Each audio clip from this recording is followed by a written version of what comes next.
Looks across the shot, scores! There's the kids. What a pass and what a goal.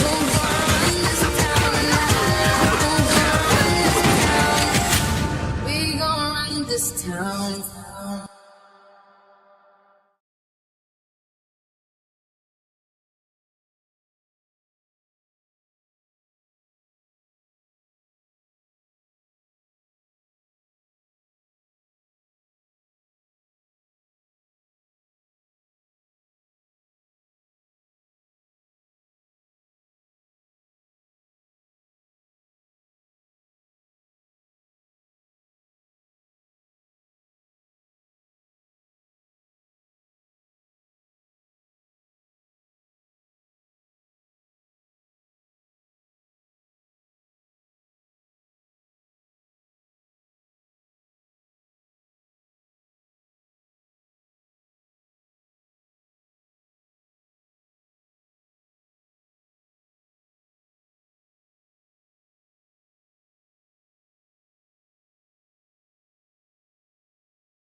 Starting off the postseason with a good one here at the Revolution Ice Center in Pittstown, Pennsylvania, where the Syracuse Orange are getting ready to take on the Drexel Dragons in the 2025 ESCHL quarterfinal. Alongside Dan McCarthy in the booth for the first time, I'm Caleb Spinner, high above the ice, in a beautiful box that I like to say made for us, but that's not really the truth there, Dan.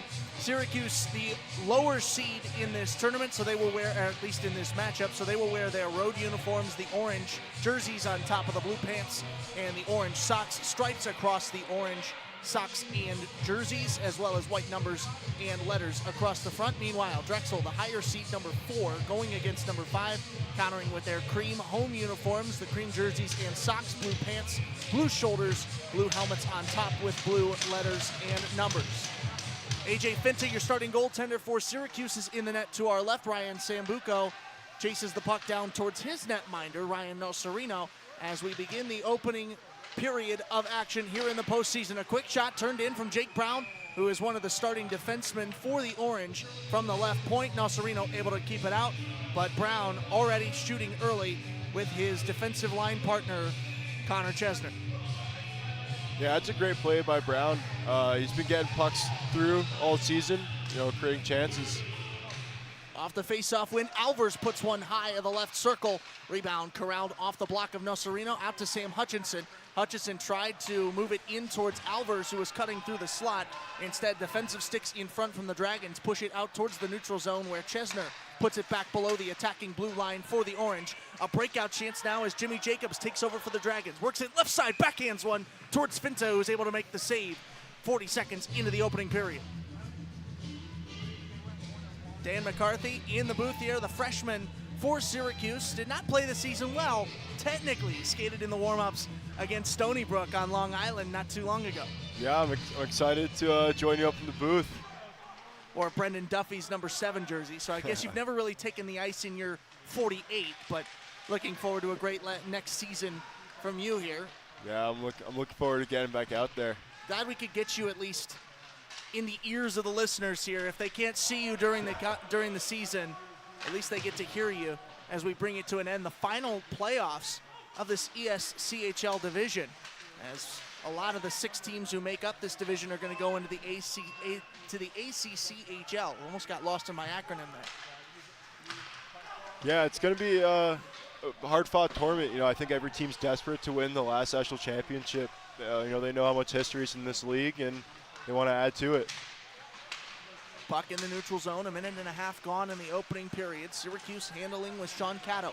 Works it up the right wall towards Jack Wren. He's going to get whistled for offsides as Evan Vasilevsky was in the zone early. It's times like that early in a game as both teams are trying to build momentum that those offsides that stop the puck, those are going to come back to bite you. Yeah, it's the avoidable things like offsides that really take away momentum. Von Tersch puts it into the zone from the neutral zone. Flicks it into where Nocerino comes out from between his pipes to play it. Wren down into the left corner. Putting one in close was Brendan Duffy. Rebound still loose. Duffy trying to bring it around towards the right side, where Nocerino was still hugging the left. Would have had a wide open opportunity off his backhand into a wide open net. But instead, puck pushed out towards Rugg at the right point. Fires one in across the body of Nocerino, where it's picked up by Von Tersch, put low towards Wren. Wren trying to feed it away towards Vasilevsky. His feed was picked off. The Dragons push it the other way now towards the right side. This is Emil Lindvall. Lindvall we saw sparingly in Syracuse's last time playing these Dragons. How poetic this is too. The Dragons and the Orange opened the month against each other in a series that started on January 31st and extended into February 1st. And now they will end the season potentially against one another. One of these teams has to go home, but how fitting that the month of February has now 2 games between the Orange and the Dragons. Yeah, 2 hard-fought games too. I mean, if the first 2.5 minutes are any testament to that, it's going to be puck battles, making the right plays, limiting the mistakes, and hopefully finding back the net. 17.5 to play here in the first period. That series happened on the Drexel Dragons home ice in Philadelphia on the campus of Penn University. Rather, University of Penn. I know they're very particular about where that university goes in their name. Yeah, that was a great arena to play in. Through the neutral zone, and then on the attack, Bringing that one in was Cam Gaffney. He got tripped up in the crease as he was trying to make that shot. Nocerino getting his stick in there defensively to protect his crease. Sambuco in the left corner, puts it behind the goal, takes it right back off the feed from Matt Harris. And then as Harris tried to move the puck out towards Michael Urbani at the left point, it went long through no man's land. Syracuse had a prime opportunity between the circles to play it. Tanner Cole was there, but it was going to be offsides if he touched it up, so he had to take away what would have been a grade A opportunity in towards Nocerino. Yeah, we saw the Drexel defenseman breaking his stick or as he made the pass. Hopefully he's got a backup or else he's going to have a rough rest of the day. Drexel a lot closer to where we are in Pittsdown, Pennsylvania than the Orange are, so you got to imagine with that comes easier transportation of some of the equipment that you'll need, including pads, sticks, and helmets, all the fun stuff. Probably brought more jerseys than the Orange did. Maybe. You never know. But hopefully, they got a guy taking care of the equipment. We got our guy Molly doing a good job. Been the man all season to make sure that Syracuse has what they need as we enter the postseason here. First game of the postseason, the ESCHL quarterfinals here at the Revolution Ice Center. Under 16 to play in the first period. No score between the Orange and the Dragons. Finta wanted a trip as Ryan Thomas worked his way behind the net and got poked up just for a second with Anton Kazitsky. Alvers right in front. He's denied, but the rebound put home. Jack Alicia scores. Syracuse on the board first. It's 1-0 Orange. What a great play by Alicia. From the start of the shift to the end of it, just completely putting the puck through defense's triangle, finding the open guy, sticking with it, staying on the back door. That's a goal scorer's play right there. And with this, the first goal of the postseason, and I will mention that Art Booth also came equipped with a goal horn. They warned us not to use it, saying that the arena had something already planned for when a team scores a goal, and now we hear it. The home goal song, Tears in Ibiza, which normally only plays at the Kennedy Ice Pavilion, has now rocked the speakers of the Revolution Ice Center. It looks like, assuming that every team has that, we're going to get goal horns and songs as if we're playing on home ice, regardless of who scores. That's a nice touch. It's a good song to hear. Hutchinson puts in a shot towards Nocerino. They're going to say it was after the whistle, puck blown dead in the neutral zone. And that is a cool touch for the postseason. If there's anything that's going to get us from not pushing that button, I think this would probably be the only thing. Yeah, you never know, though. An overtime goal, my head might slip, hit that button. I'm very tempted. Overtime a little different, too. A great segue that I'm going to say you purposefully meant to throw in here.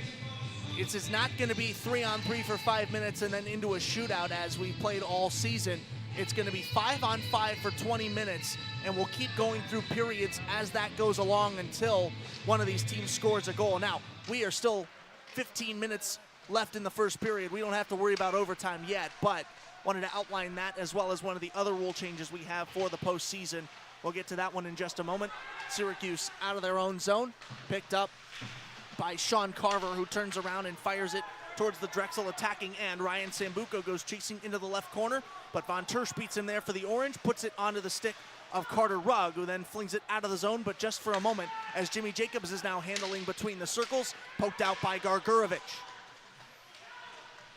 Syracuse leading 1-0 here in the ESCHL quarterfinal. First period, 14.5 minutes left in it, as Chesner crosses over the left point, turns one in, blocker save made by Nocerino, and he couldn't handle the rebound. Chesner would have had a wide open opportunity, but the defense of the Dragons too much. A stretch pass down the ice, Ryan Sambuca working in. Finta makes a save with his pads. Rebound corralled by Chesner in the Orange. Sambuco steals it away, another save made by Finta.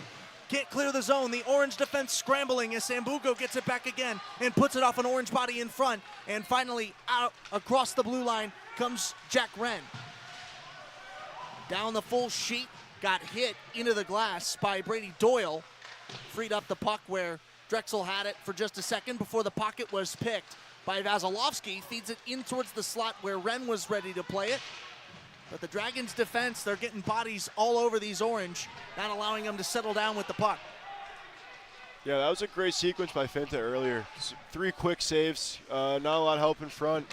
hopefully we can clean that up. But it's great seeing Finta's on his game today. Hopefully, we make it a little easier for him the rest of the way.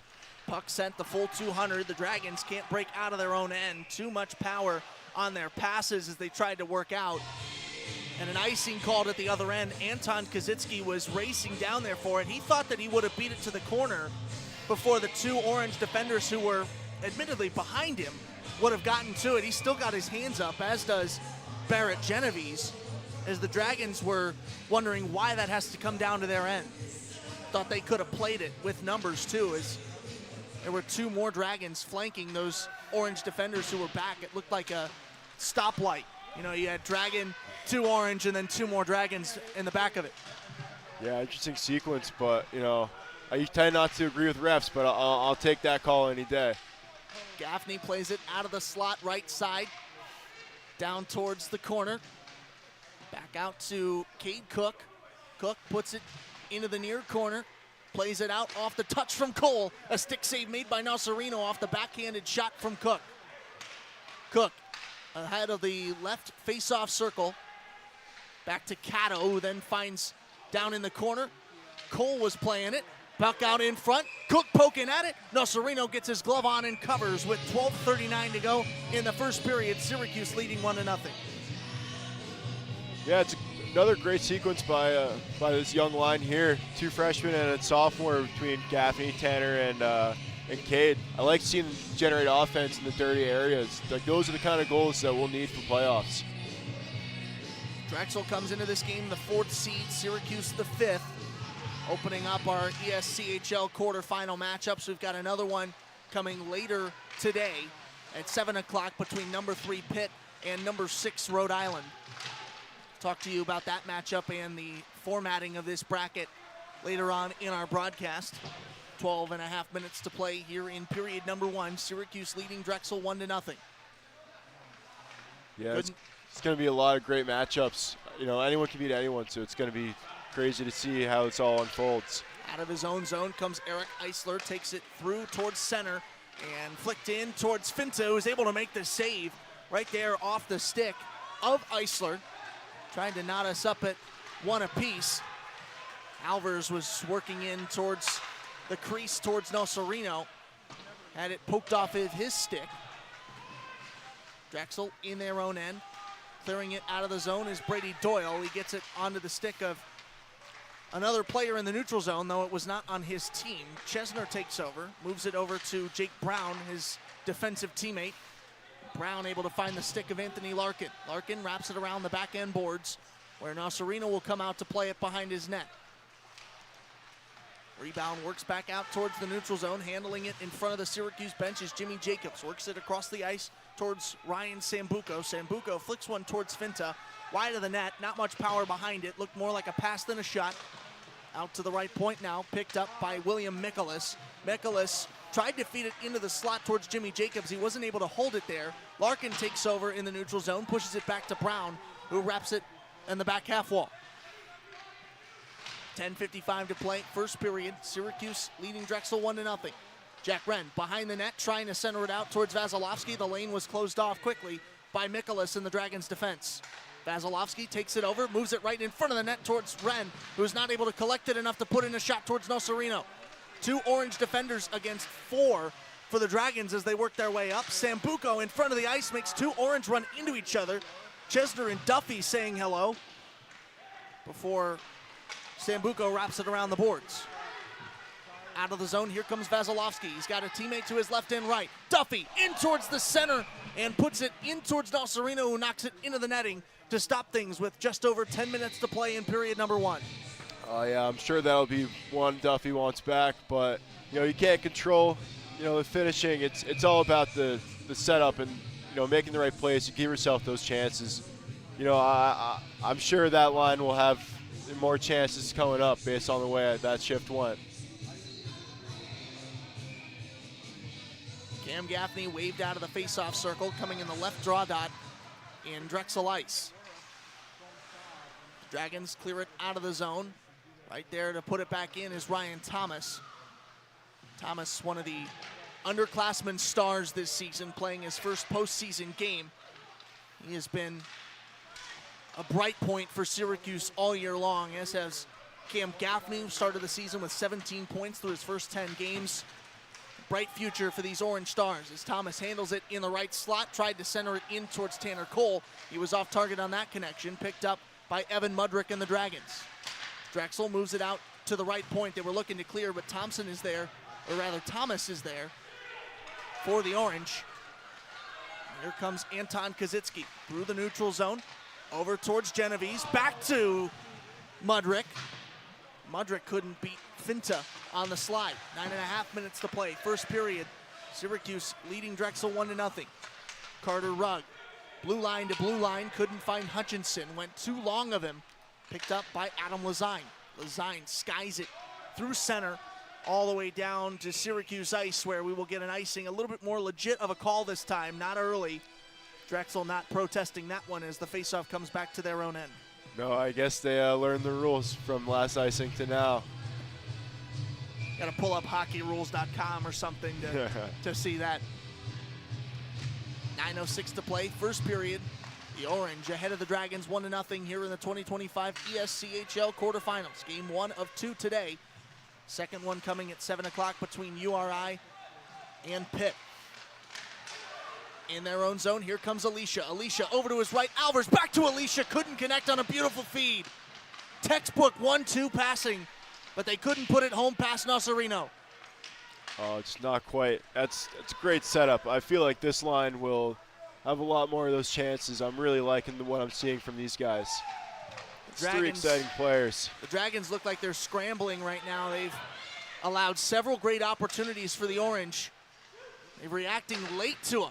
Nocerino, another sliding save off a left circle shot from Alicia.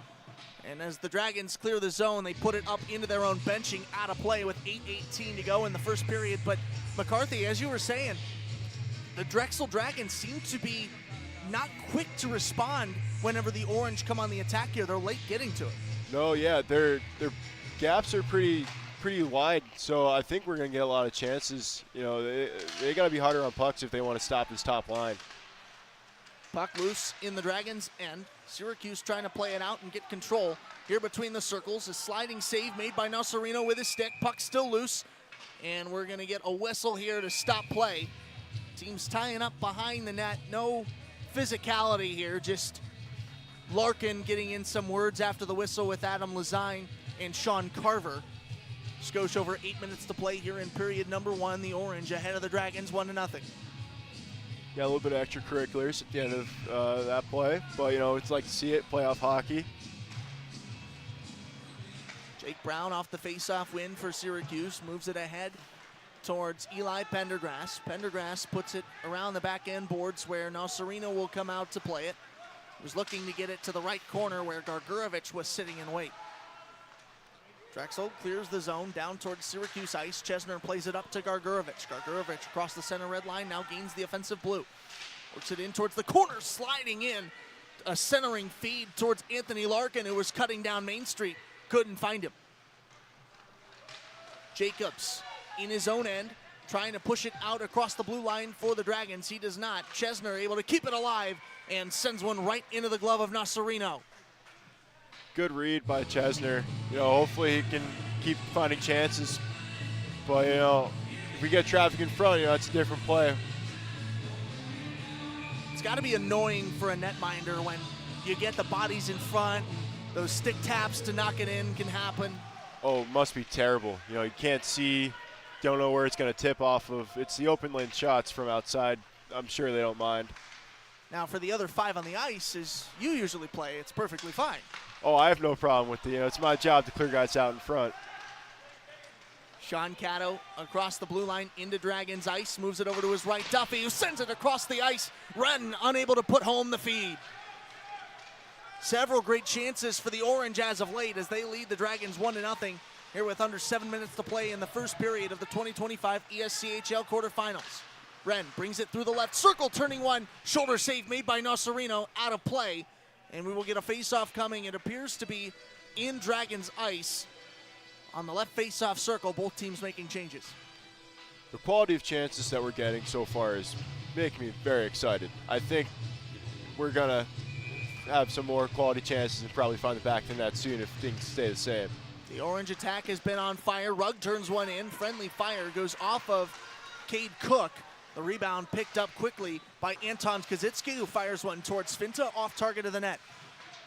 Rebound picked up by Barrett Genovese, who worked it in from the left circle in towards center. Had his feed stolen away by Von Tersch. Puts one wide. Looked like he was just trying to get it across the ice into the corner. Picked up by Tanner Cole. Cole flicks it over to Gaffney. Gaffney puts it onto the wrong stick. He was looking for Carter Rugg at the point. Instead, found the blade of Anton Kazitsky. 6:03 to play, period number 1. The Dragons trailing the Orange 1-0 here at the Revolution Ice Center in Pittston, Pennsylvania. Shoveling it across the blue line is Kazitsky. There to play it out of his own end is Carter Rugg for the Orange. Rugg over to his left, where Tanner Cole lost the feed. Picked off, number 10 was, by the other number 10, Nathan Steele. Big collision in the left corner. Frees up the puck onto the stick of Steele. Steele couldn't find the centering feed he was looking for. The rebound goes out onto the blade of Tanner Cole, who dumps and changes. Between the blue line, Steele handling, takes his shot from Alvers as he flicks it into his attacking end. Played out of the corner by Alvers, moves it up towards the slot. There to pick it up and fire one in is Sean Carver. He's wide of Finta. Just over 5 minutes to play here in the first period as Alicia picks it up in the right corner for the Orange. Moves it out in front of the net. The Dragons there. Hutchinson fighting for it for the Orange. Frees it up to the right dot. They're working it up the wall, and out of his zone is Eric Eisler. Alvers quick to take back over. Moves it in towards Hutchinson. Nocerino able to make a post-hugging save, but the rebound picked up once again by the Orange. Another great play by Alvers.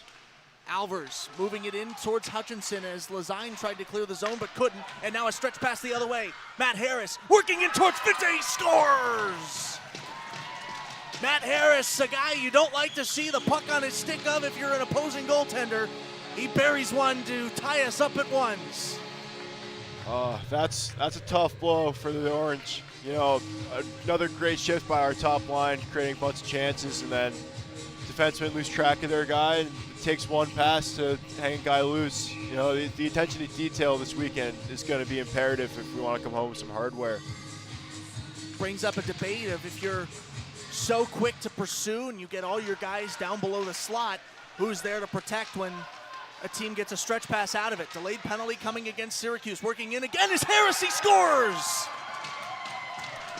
Matt Harris says no power play necessary and gets the Dragons ahead 2-1.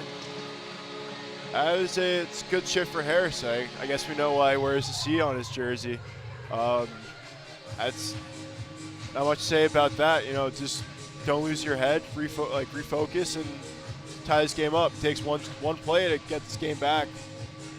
Matt Harris, the captain for the Dragons, has 2 goals in the span of 10 seconds. Drexel with their first lead of the game after falling behind 1-0 just moments ago.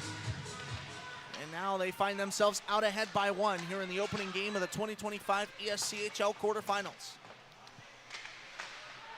Just over 4 minutes to play here in period number 1. Sambuco almost put one back to make it 3 in a row for the Dragons, but the mitt right there for Finta. It's a great save by Finta. Glad he's still keeping his head, staying confident. Harris flicks one again from between the circles. Finta able to gobble that up with his pad. Looks like it goes into his right leg as he shakes that out. But what a stretch for the Dragons as they come in and make Syracuse pay. Yeah, I mean, it goes to show with a league like the ESCHL how deep it is. You know, it takes one shift. You know, every team, it could be any of their days. At the left point, playing it down below the red line is Michael Urbani. Urbani gets it to the corner where tripped up was Barrett Genovese off of the defensive effort from Carter Rugg. Rugg moves it ahead towards Cook, who clears the zone into the neutral ice for Tanner Cole. Cole leaves it back for Cook, who's robbed off the pad of Nocerino. Into the right corner, Gaffney lost it. There to play it is Pietro Bakarin, but he has it stolen away by Gaffney. Gaffney feeds it into Jake Brown, who is entering the zone. Cook tried to corral the rebound off of his skate behind Nocerino. Couldn't corral that feed, and now Chesner at the red line. Changes made by Syracuse as the Dragons play it out of their own end. Using Nocerino as a screen as he plays it out, Michael Urbani. And we'll get a whistle here to stop play with 3:02 to go in the first period. The Orange trailing the Dragons 2-1.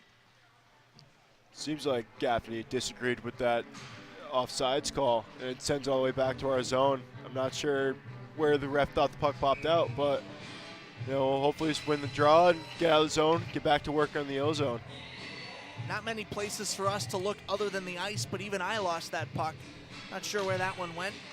Gaffney may or may not have a case. We'll default to the opinion of the officials here on the ice. We'll call it even from the icing earlier in the period. Matt Harris across the offensive blue line works it into the left face-off circle where he's pressured hard by Jake Brown in the Orange defense. Brown able to free up the puck from that bend, but Harris quick back to it. Leaves it to Sambuco, top of the right circle. Sambuco had a shot that was blocked in front of the traffic right ahead of the net. Able to work it back towards the right point to Lazine. Lazine back down into the elbow where Sambuco wraps it around, too strong. Gets it out towards neutral ice where Sean Carver plays it back across the zone. Sambuco taking a backhand slide at it at the right point right in front of the Syracuse bench. 2:15 to play, period number 1. The Orange trail the Dragons 2-1 after taking the game's first goal about halfway through the opening period. Out below the red line, Alicia tried to feed it up towards the point. Right there for the Dragons was Jacobs. Final 2 minutes of the opening frame as Pendergrass moves it along off a feed from his own end in towards Dragons ice. Gargurovich handling it with his skate, puts it onto the stick of Anthony Larkin, whose shot goes wide, and a low angle rebound also off target from Gargurovich. Great forecheck by this line. They've been great all year, just doing their job, playing selfless hockey, and getting pucks in dirty areas. Larkin chases the feed in towards the right corner. Playing it out of the zone is Steele, but right there to recover is Thomas, who wraps it around the end boards. Gargurovich quick to play it against Brady Doyle. The Orange with 1:15 left to play in this first period if they want to tie it going into the opening intermission. Thomas's shot goes wide across the body of Nocerino from left to right side of the ice. And now Steele moves it in towards the Orange end before heading over for a Dragons change. Final minute of the opening period. Vasilevsky, fresh out of the bench, plays it onto the friendly twig of Gargurovich, who wraps it around before taking a rest himself. The momentum this last 45 seconds is going to be huge going into the second period. Even if it's not a goal, get some good plays and feeling like the game's in our hands again will be huge for the second period. Ran at the right slot, loses it towards Barrett Genovese, who wraps it around the back half wall, gets it out towards the point where Urbani was waiting. Urbani plays it low towards Pietro Bakarin. Bakarin watches the puck go off of his stick towards Carter Rugg, who backhands it between the blue lines through the neutral zone and into Dragons ice. They'll get an icing call with 17 seconds to play in period number 1, and his Orange trailing the Dragons 2-1. What a back and forth period this has been. The Orange look to take some early momentum with the game's first goal, the first of the postseason regardless of which team. And then 2 goals in 10 seconds, both of them off the stick of the Dragons captain Matt Harris. Got us where we are at 2-1 currently. Yeah, it's both teams getting chances. I think we've had the better of the two teams, but the score reflects otherwise. Final 10 seconds of period number 1. Harris keeping it alive for the Dragons at the left point. Duffy now takes over, works it in towards his left point, and flicks in a shot that Nocerino is able to gobble up with his pads. A little bit of after the whistle shoving from Anthony Tuozo, who got in there for the Dragons. Took a jab with his left hand towards either Duffy or Vasilevsky. Both were below on that glass at the red line. Body language says it's Duffy as he was skating over with a little bit of a limp in his step. Yeah, it looked like right as goalie covered the puck, number 6 took a nice whack at Brandon Duffy. I'm not sure if really got him or it's a bit of a sell job. That's the captain, Matt Harris, who will sit for 1:59, opening the second period on a power play for the Orange. As the period expires here at the Revolution Ice Center, Syracuse trailing Drexel by a score of 2-1 after 20 minutes. We'll be back with second period action in just a moment on the SU Hockey Network.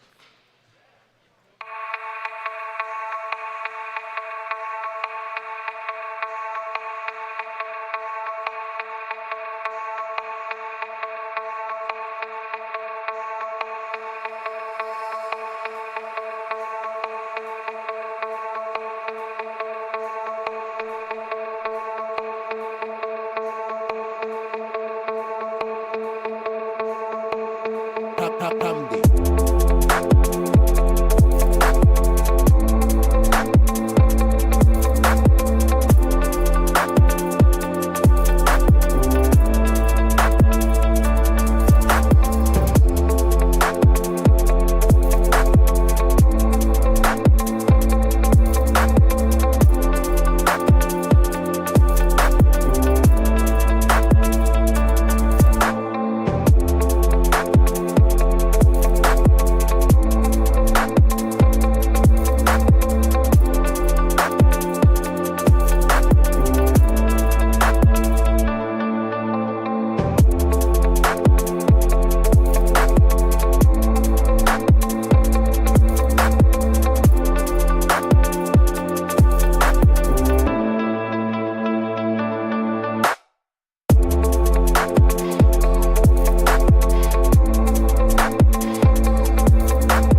Revolution Ice Center here in Pittsdown, Pennsylvania, where the Syracuse Orange trail the Drexel Dragons by a score of 2-1 after the opening period. Here in the 2025 ESCHL quarterfinals alongside Dan McCarthy, I'm Caleb Spinner. Dan, let's take a look at our bracket coming up here.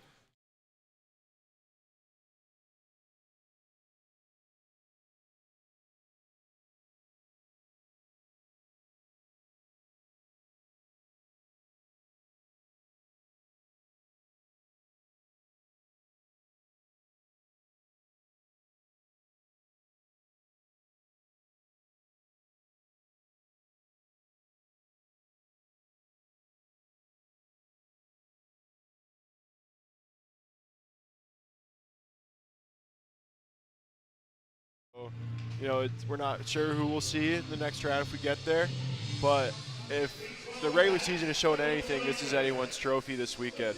It's just about who's working well at the right time.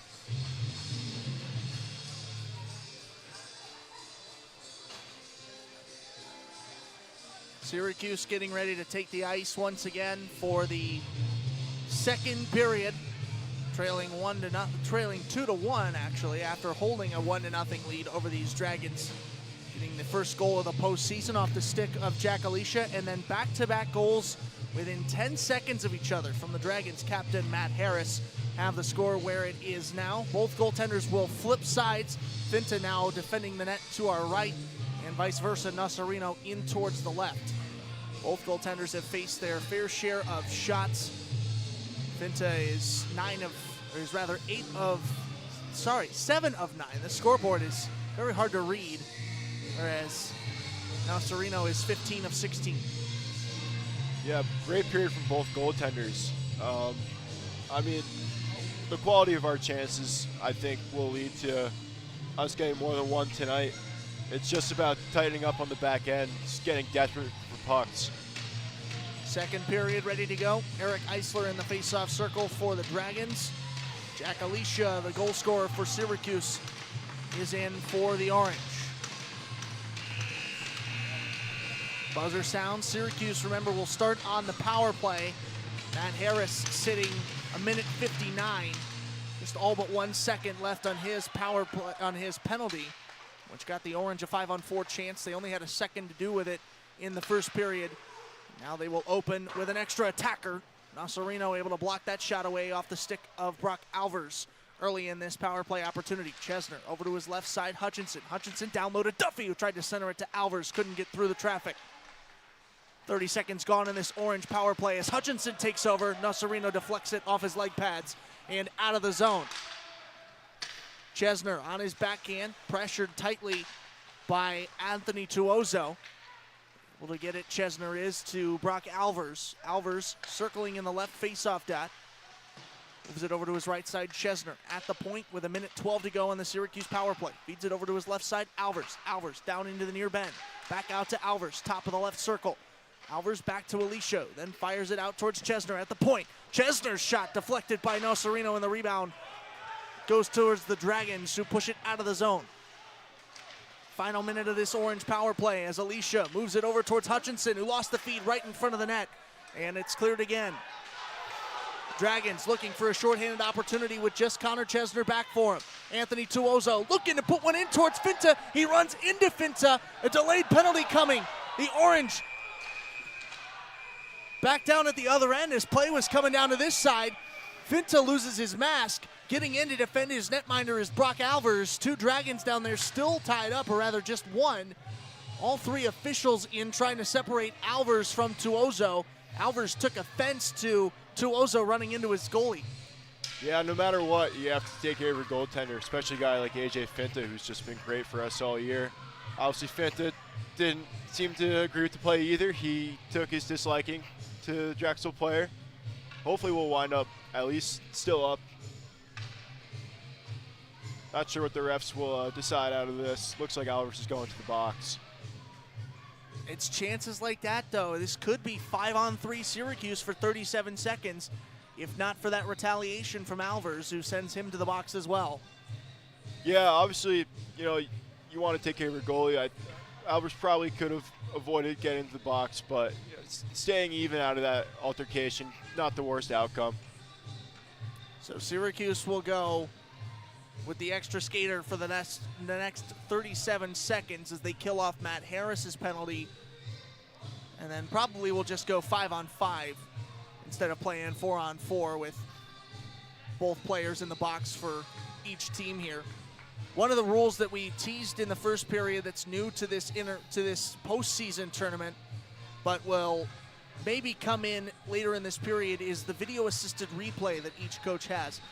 Both coaches can put their timeout on the line to review a scoring play, at which time the officials will take a look at the multiple cameras that we have around the ice to check if it is a goal or not. They cannot review major penalties. They cannot review misconduct penalties. It has to be just on a scoring play. If it crosses the net, if it's offsides, whatever it is that could either get the goal off or confirm the goal.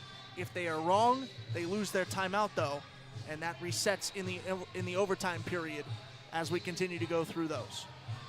So they're not able to review this for anything other. If they wanted to upgrade this from a 2-minute interference call to something more severe, can't do that. Yeah, something interesting to note too, Chris Spano is getting stretched out on the ice. It makes you think AJ Finta might have been ejected from the game, which would, seeing him from the first period and first couple minutes of this period, definitely not what you want. Chris Timmons talking to the officials on the far side of the ice. Finta currently in his crease still. He has not moved. Alicia has come over to talk to him, but they are talking about it. Timmons shaking his head in frustration. Body language giving us an early indication perhaps of what could be happening. If they eject Finta for that play, I think it's just a complete disservice from the officials. I mean, I didn't see him throw any blockers. Just took a disliking to how the Drexel player went on top of him. One of the linesmen is over talking to AJ Finta right now. Finta was run into by Anthony Tuozo. Took offense to that. Alvers came into his defense, but at some point as I was looking down to the other side, as that was where play was, Finta's mask came off. Maybe some retaliation. It looks like he will go back to the dressing room here. Spano comes in for Syracuse. Still frustrated as he's talking to the officials here. Very, very surprising. I'm probably lucky I'm on the mic right now. I'd have some choice words for that decision. Luckily, we got another great guy going in the pipes, Chris Spano. He's been great all year. Unfortunately, the games he plays, we don't help him out too much. But seeing him I guess the 2 years I played with him and the years before I got here, he's a great goaltender. I have no problem with him in net. Neither does Chris Timmons, who gives him the nod as Finta is out of the game, headed back towards the dressing room, where he will spend at least the remainder of this game. One of the linesmen headed over to shut the door as Finta slammed it open in frustration, headed back to his locker room, and sounds like from the Syracuse perspective, rightly so. That was not a call that they had wanted nor that they agree with after he got run into by Anthony Tuozo and then responded accordingly. Brock Alvers will serve 2 minutes for now at least. They're still talking about this in front of the scorer's table, as will Matt Harris, Anthony Tuozo, who ran into him. Harris has 37 seconds left on his violation. That got the power play with which we started this period. Yeah, really, really weird decision by the officials. Usually the only way for a goaltender to get ejected like that is to throw a punch with his blocker, and I did not see that happen from Finta. 5-minute penalty assessed to Finta. It goes up on the board just now. With all said and done, the Dragons will have an extra skater, but they won't for at least 37 seconds. They'll turn this into a 4-on-4 as Harris is out of the box. And Syracuse will go on 4-on-4 rather. Nocerino out in front, makes a save. The rebound still loose for Alicia down in his attacking end. Works it out towards Hutchinson in the point. Hutchinson moves it across the ice. He was looking for Jake Brown, who had already moved out towards center ice and was not there to take that feed. Jacobs for the Dragons turns one in off the freshly transitioned Spano. Spano able to make his first save of the day after coming in relief of AJ Finta. Yeah, good seed. Spano, seeing some good pucks early, swallow them up. It's tough when a goalie comes in unexpected. Everyone prepares differently for games, but luckily Chris Spano is one of the most level-headed guys in the group. I think there's no better guy to be put in this situation.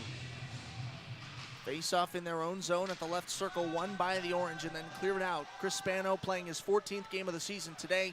.387 goals against average and an .874 save percentage, though the numbers do not tell what he does between the pipes in the crease. He is a reliable goaltender for the Syracuse Orange, playing in that number 2 role behind Finta.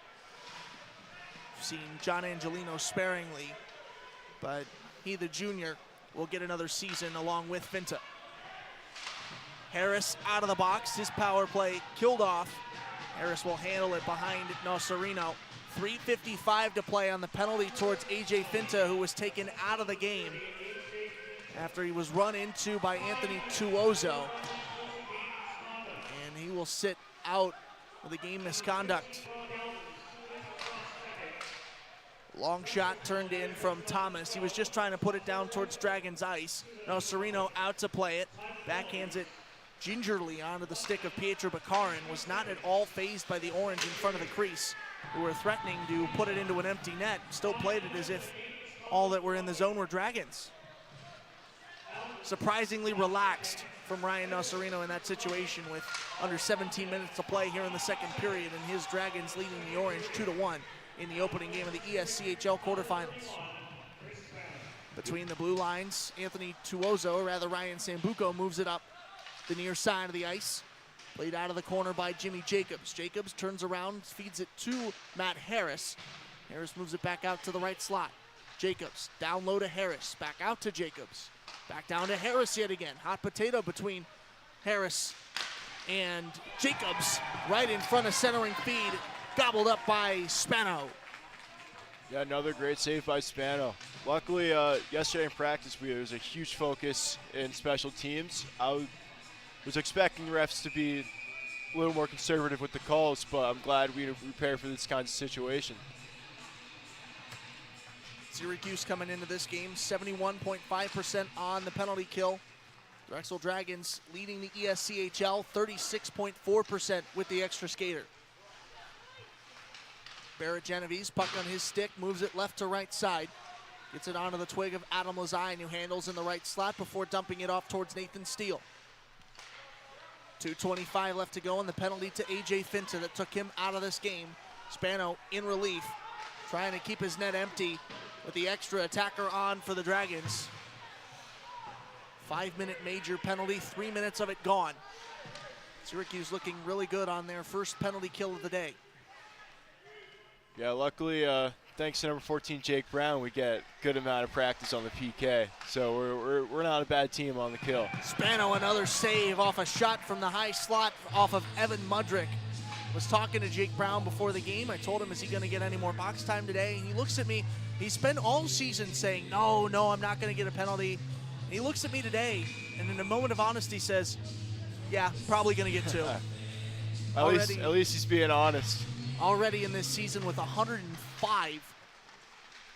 Leads the team in that regard. Harris unable to control a puck off of his stick, off of his skates onto his stick. Jake Brown with 105 penalty minutes over the season. Benjamin Burkhand leading the Dragons. He's only got 48. That's quite the difference there. I always tell Jake, team's better when he's on the ice. So he's been better the second half of the year. So hopefully that stays the same. 90 seconds left to go in this Dragons power play off the game misconduct penalty towards A.J. Finta. Spano able to make 2 big saves there to keep his net empty, as his Orange trail the Dragons 2-1 already. Able to get the cover there as Pietro Bakarin tries to put in a low angle feed toward him.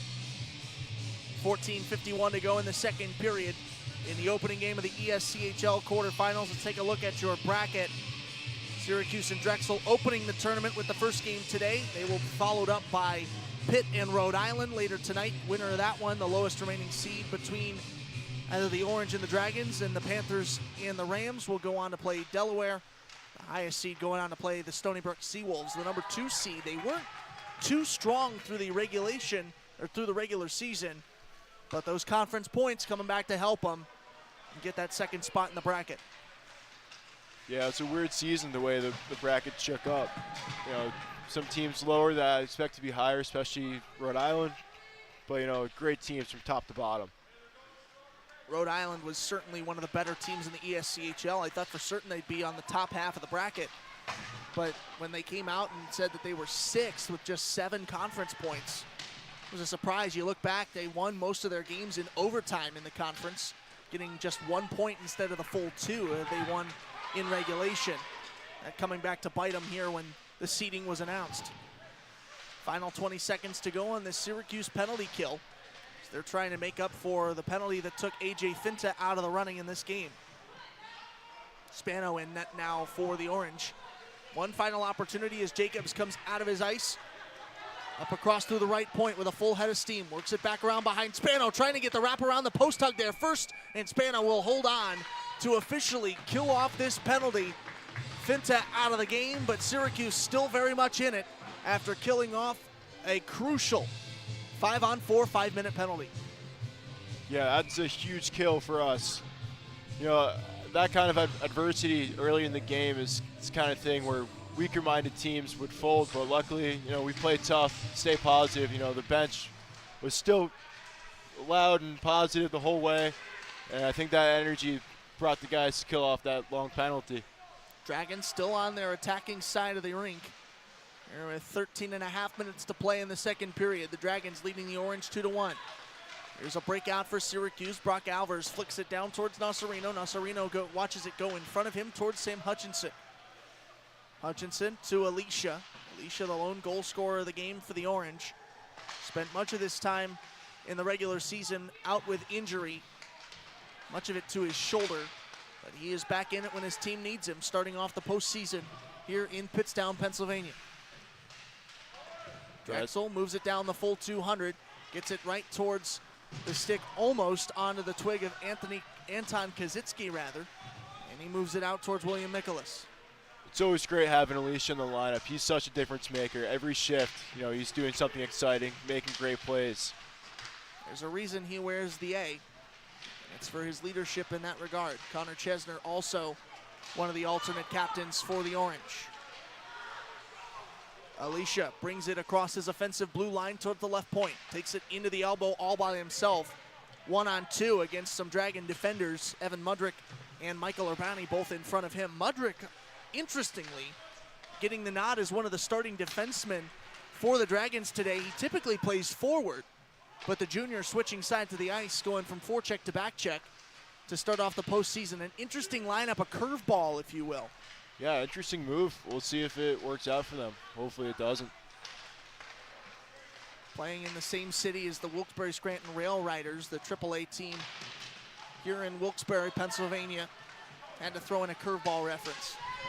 Vasilevsky down the ice, turns one in from the high right slot. Rebound corralled by Jack Wren, who moves it around. He was looking for Brendan Duffy. Instead, finds the stick of Matt Harris. Harris had it stolen away by Chesner, who wraps it around the end boards where it's picked up below the goal line by Evan Mudrick. Mudrick wraps it higher through the point into no man's land. Jake Brown right there, the team leader with 105 penalty minutes. Has not been into the penalty box yet. Knock on wood. Yeah, hopefully Jake just sticks to his games, being steady, making the right plays. Great hit by Chesner there. Chesner puts Sambuco on his back with authority as the Orange look to clear it out of their zone. Duffy back towards Brown. Ricochets it off the back end boards. Brown feeds it over to his right. Too long for Chesner. Picking it up is Sambuco. Sambuco walking in. Finta able to make a blocker save again. Finta so far has been perfect, or rather Spano has been perfect since coming in for Finta. Yeah, it's great to see Spano rising to the occasion. Finta out of the game with a game misconduct penalty. Syracuse killed off the 5 minutes that went with it on the penalty kill. 10:20 to play in the second period. Syracuse trailing Drexel 2-1 here at the Revolution Ice Center in Pittston, Pennsylvania. Inside Dan McCarthy and Caleb Spinner. High above the ice in a thankfully heated press box. Gotta love that. Not many booths in pro hockey, or rather club hockey, are heated like that. You got to wait till the pros typically to get that kind of treatment.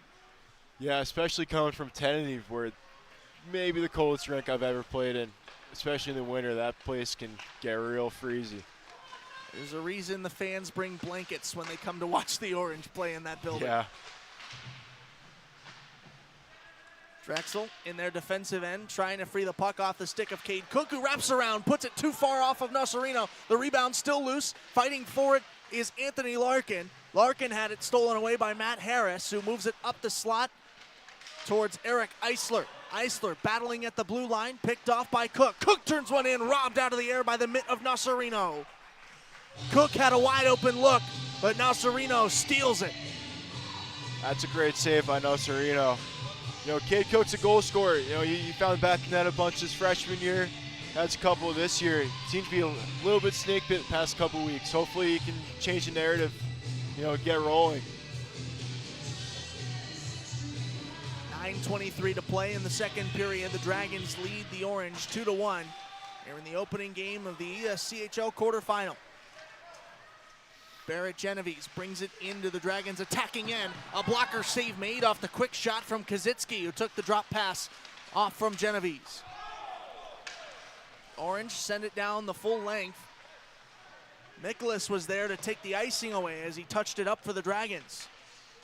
Would have been an attacking zone faceoff for the Dragons. Instead, they are having trouble playing it out of their own end. Finally, an icing stops us with just under 9 minutes to play in the second period.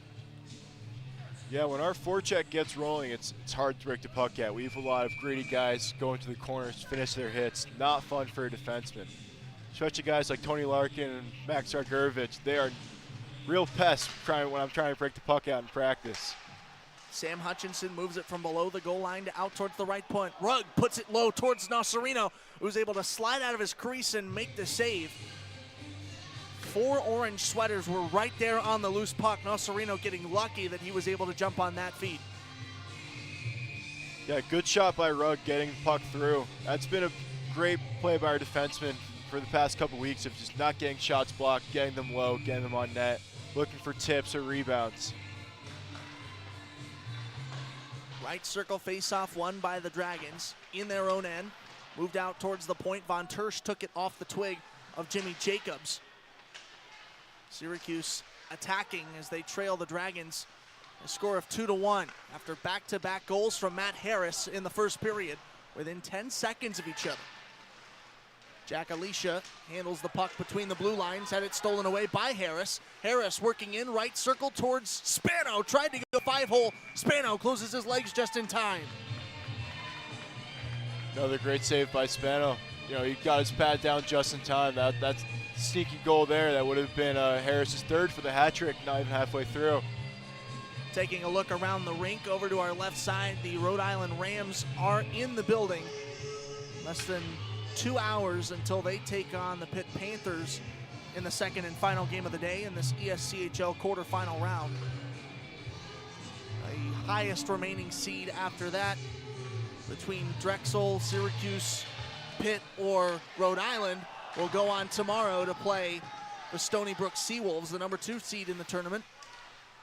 Lowest seed goes on to play the Delaware Blue Hens in the opening game of tomorrow's matchups. Ryan Sambuco takes a hit from Jack Wren. He shakes it off and moves it around behind Spano, out towards Matt Harris at the left point. Sambuco deflected in front of the crease. Spano able to make the save. Rebound still loose. Backhanded away from danger did Jake Brown, coming up big. The starting defenseman along with Connor Chesner. Rebound still loose in front of the crease. Spano able to knock it away with his stick onto the blade of Brendan Duffy, who's being held by Sambuco as he enters the attacking zone. Yeah, right on his jersey. I'm surprised they missed that. That's definitely a punishable offense there. Sambuco brings it across the offensive blue line for the Dragons, loses it in the left circle, flicks one towards Spano. Spano able to knock it away. Jake Brown takes a hit from Jimmy Jacobs. Jacobs retaliates. Jacobs arguing that Brown should be called for something, but it was Jacobs who initiated it. Yeah, it's important for our guys to keep their heads. Obviously, you know, that's the kind of play where you want to respond but luckily Brown held himself back just enough to stay out of the box. Hopefully that stays the same the rest of the game. Jake Brown getting a glaring look from head coach Chris Timmons after skating over to the bench there. Do not envy his position. No, we're a tough group to manage sometimes, but Timmons does a great job. A breakout chance for Tanner Cole with under 7 to play in the second period. The Orange trailing the Dragons 2-1 here in the opening game of the ESCHL quarterfinals. Game 2 of the day coming up next at 7 o'clock. Coverage of that one will be also on YouTube, covered by the 412, who have coverage of this entire tournament. We'll be watching the Orange as far as they go on the SU Hockey Network. Glad to have you with us alongside Dan McCarthy, Caleb Spinner, high above the ice in the Revolution Ice Center. Beautiful venue. Yeah, great arena. I almost played for Wilkes-Barre Scranton for my 1 year at juniors. Delayed penalty coming against the Orange, touched up by Cato. Cato will get finally the whistle for Syracuse. It looks like, judging by body language, this is going to be Tanner Cole skating over to the box. Sends Drexel on their very dangerous power play once again. Came into this weekend, finishing the regular season as the #1 group in the ESCHL with the extra skater. Just over 36% successful. Meanwhile, the Orange penalty killers at the bottom of the conference, about 71.5%. Right circle face-off in the attacking end. Drexel puts it in towards the slot. Right there waiting for it was Pietro Bakarin. Bakarin moves it out to the right point. Sambuco. Sambuco had 2 goals in the first period. His last time playing the Orange in the opening game of that series on January 31st. What would end up being an 8-7 shootout win for the Dragons. Yeah, Sambuco's a dangerous player. You know, they have to be aware of him at all times. And Syracuse will even things up as Drexel knocks the stick out. Bakarin knocks the stick out of the hands of Sean Cato. Cato has some words to share as the whistle blew there. He's getting back to the bench now. Bakarin took a shove at Cato as he made his way over towards the bench after that penalty. So Syracuse will have 4-on-4 for the next minute 30. Realistically, that will spend most of this time at 4-on-4, and then they'll get about 30 seconds after that with the extra skater. Prime opportunity to even this up, Dan. Yeah, I like our team on 4-on-4. We have a lot of guys who are quick that can create space for themselves. You know, a guy like Sam Hutchinson, I don't like giving him any extra ice, and with 4-on-4, he's able to get that. 2-minute penalty officially on the board. It was against Pietro Bakarin. Vasilevsky in his attacking end. Slashing is the call against Pietro Bakarin. Vasilevsky tied up in the corner. Laying on top of him is Michael Urbani. But he can't stop Syracuse from moving the puck out towards Sam Hutchinson. Now Von Tersch. Drop pass towards Rugg at the point. Rugg spins low of the faceoff circle on the left side before working it back behind Nocerino in the net. Syracuse keeping it on the right side of the blue line. The centering feed too long from Hutchinson. He was right in front of Nocerino, couldn't poke it home off the pass from Von Tersch. Yeah, great patience by Von Tersch. 34 seconds left, skating 4-on-4 off the penalty to Nathan Steele. He'll come out of the box for Drexel and have to head right over to the bench. 4:46 to go in the second period. The Dragons lead the Orange 2-1. They're on the SU Hockey Radio Network, live from Pittsford, Pennsylvania. Covering postseason hockey for the Orange, their first time to the postseason in 5 years. And while that sounds bad, the last time they were here, they won the whole thing back in 2019. Yeah, it's been a bit of a drought for us getting back to the ESCHL playoffs, but there's no time than now to prove why we belong and hopefully make some noise. It was long before your time with the Orange, Dan, but maybe in the final year of this ESCHL tournament before everybody moves to the ACCHL, Syracuse will come home with some hardware. Currently trailing the Dragons 2-1 here in the second period. Final 30 seconds of the penalty to Pietro Bakarin. Syracuse skating 5-on-4 after killing off that last violation towards Tanner Cole. At the right point, Jake Brown moves it left side, high circle. Connor Chesner putting one in. It's knocked away by Nocerino in the net. 5 seconds left to go in the Syracuse power play. Brown handling at the center point, moves it over to his right side. Alicia couldn't strike home after scoring the game's first goal back in the first period. Drexel clears it down the ice, and as we go back to even strength, it'll go as an icing call to stop us with 3:40 to play in the second period. Hopefully we can catch some of these Drexel penalty killers on some tired legs. Looks like some of the guys are a little gassed from the kill. Maybe we can take advantage of that and beat some guys. Left circle face-off coming in the Drexel end. Draw set between Gaffney and Genovese. Gaffney wins it back for the Orange, but Genovese quick to recover. Taking a player down to the ice is Adam Lazine. Had Gaffney in a headlock before bringing him down to the sheet. Orange fans wanted a penalty, they won't get it. A long shot turned in from the left point off the stick of Ryan Thomas, knocked away by Nocerino, cleared by the Dragons. Down towards Syracuse's end. Now the Orange play it up through the neutral zone. On the left side, Gaffney works it in across and around the bend. To the right point now, Cato moves it over towards Thomas, who fires one in from distance, knocked away by Nocerino. Just over 3 minutes to play in the second period. Syracuse trailing Drexel 2-1. Between the blue lines, Cato tried to backhand it onto the stick of Eli Pendergrass. It was knocked away by a moment by the Dragons captain, Matt Harris.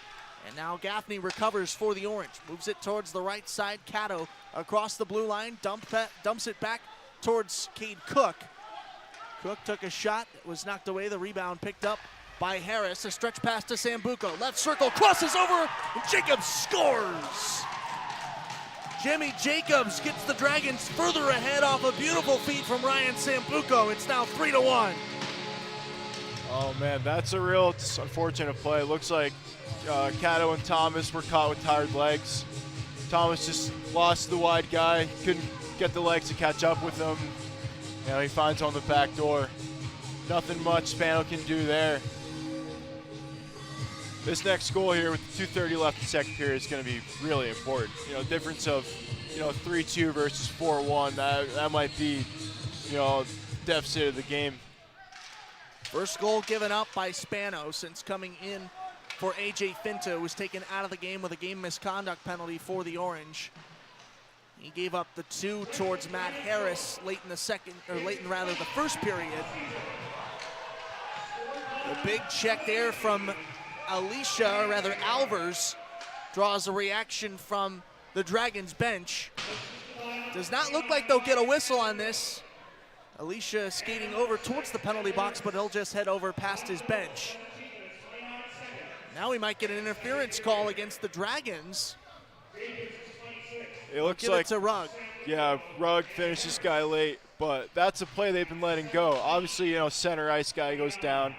It's an obvious play, but if they're gonna let things go in the corners, you gotta let it go in open ice. That's another 2 minutes that we can't really spare. Down 2 goals. So Syracuse will spend all but the final 13 seconds of this period down a skater. Another dangerous opportunity for the Dragons. They have yet to strike home on the power play. As the saying goes, there's a first time for everything. Dragons win the right circle face-off. They move it out towards the point, and now 2 passes later, it's Harris in the corner. Feeds it out towards the slot, Jacobs. Back out to the right point, Sambuco. Sambuco turns one in towards center. It's picked up off the save by Spano. Mudrick tried to flick it in. Spano makes another save. Ryan Sambuco, as Dragons fans will remember, scored 2 power play goals on January 31st against the Orange. Those games played at the class of 1923 arena, Dragons home ice. Sambuco had 2 power play goals in that first period on the way to an 8-7 shootout win for Drexel. Harris ready to take a face-off right circle against Jack Wren. Wren wins it back towards Brown, who was able to clear for the Orange. Matt Harris also has points in each of his last 8 games, 17 total. He's averaging more than a point per game over 96 career appearances with the Dragons. He's got 104 over that time. Dangerous goal scorer. He's got 2 today. Yeah, that's a guy you don't want the puck on his stick too often. seems to be making plays in day out. Minute 22 to go on the penalty towards Carter Rugg. Syracuse on the penalty kill, trailing 3-1 here at the Revolution Ice Center in Pittsford, Pennsylvania, opening up the ESCHL quarterfinals. Jimmy Jacobs tried to handle in his own end. No whistle as he tries to trip up Pendergrass handling the puck. And now finally we'll get a late whistle to stop the play with a minute 15 to go on the game clock and a minute 2 on the penalty towards Rugg. That's a great read by Pendergrass, leading to a drawn penalty. Makes sense. He's an alumni of Phillips Exeter Academy, one of the best schools in the country. Smart play, reads the game well, and the team will benefit from it. My boy is wicked smart. Shipping up to Boston. Dropkick Murphy's playing over the speakers. I had to bring in a Goodwill Hunting reference. Jacobs will serve 2 minutes for this penalty. The whistle was late, but at least it came. The Orange hopeful that they'll get something on the power play after if they're able, to kill off the last minute on Rugg's penalty. They'll get about a minute after that up a man. In the orange zone, Caddo wraps it around the boards from right to left corner. Back down the same direction, but in opposite sides. Caddo takes it back from Ryan Thomas. Caddo in towards Dragons ice for just a moment. Having to re-enter is Jack Alicia. Alicia has the lone goal of the game for the Orange. He puts one in from a low angle towards Nasserino with 20 seconds to go left on Rugg's penalty and a minute 16 to go on the violation to Jacobs. Out of the zone, one final opportunity before they move towards the penalty kill. Save made by Spano off a low shot from Barrett Genovese. Now the Orange moving ahead, 17 seconds to go in the period. The Orange will carry this penalty in towards the third period unless they're able to put something through here. Penalty expires on Rugg. He gets a quick shift back out onto the ice and then into the bench as his Orange have one final opportunity before the end of the period. It's a flicked up shot from Caddo, puts it high off a defensive stick, and it'll end the period with the score. Dragons 3, Orange 1, but 44 seconds to play on the power play for Syracuse, opening up the third and final period of regulation. 2 down, 1 to go in a back and forth physical penalty-filled second period. We'll be back with the conclusion of this game in just a moment on the SU Hockey Network.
Scores!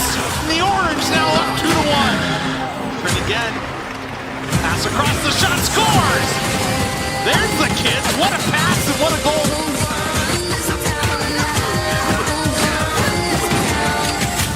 We gon' run this town.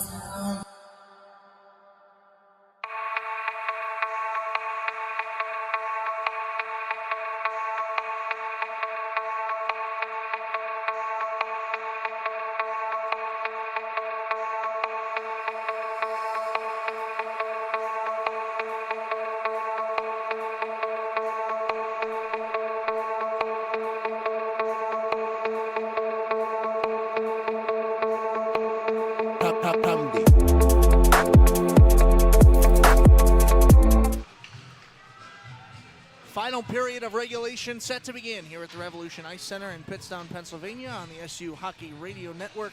Syracuse trailing Drexel 3-1 as we enter the final 20 minutes. Alongside Dan McCarthy, I'm Caleb Spinner. A shout out to all of those Syracuse people who are listening to us, parents of players, parents of scratches, anybody else who might be listening as the Orange open postseason play, their first time in 5 years here in Pittston against the Drexel Dragons, who have just recently had their number. Yeah, really big period coming up. You know, it takes 2 plays to get back in this game. Hopefully, you know, we can respond to the adversity we're facing. You know, things can't say they're really going our way, but through it all, you know, heads are held high. Guys are still looking confident. You know, we know we can win this game, and it's just about making the right plays and taking care of business and, you know, put some pucks in the net. And there was a lot of weird in that second period. The ejection of A.J. Finta, the multiple penalty kills that Syracuse had to go on, the frankly no whistles that went there. Multiple opportunities for both teams to go on the power play that should have been called, but weren't. It seemed like the officials were caught between letting them play and then calling the whistles as it started to get more physical towards the end of the period. But nevertheless, that period in our rear view, the third period now underway. Syracuse defending the goal to the left and vice versa for the Dragons in net to the right. Drexel clears the zone quickly. Off the opening face-off loss, they will avoid the icing there on the penalty kill for the next 20 seconds as Jimmy Jacobs sits in the box for the Dragons. Syracuse up a skater, 5-on-4. Into the attacking zone, here comes Gaffney on the left elbow rather, looking for an outlet, finds Thomas high slot, 5 seconds to go on the power play. Gaffney looking for a centering feed, backs it out towards Thomas high circle. Penalty expires, Syracuse back to 5-on-5. Drexel trying to clear the zone, they can't. Rugg holding it in at the left point. Yeah, it would have been great to get one early, you know, change the momentum, but, you know, we're still set up. We got a good group out there, and maybe we can find some plays while Drexel's still recovering from the penalty kill. It's like a bonus power play when the attacking team who was coming off a power play is still in their attacking zone. It almost feels like a 2-minute penalty is 2:30, a 5-minute penalty is 5:30, and so on and so forth. And you get that extra little burst as the team on the penalty kill is getting back to having 5 skaters instead of 4. Yeah, I always say the penalty kill really ends, you know, when the killing team gets to break the puck out and go back on the offensive. You know, when you keep the power play out there, they're still there to make chances. Speaking of breakouts, Ryan Sambuco brings it high left circle. Centered it over towards Adam Lazine, who puts one in. Spano able to make the save with 18:20 to play in the final period of regulation.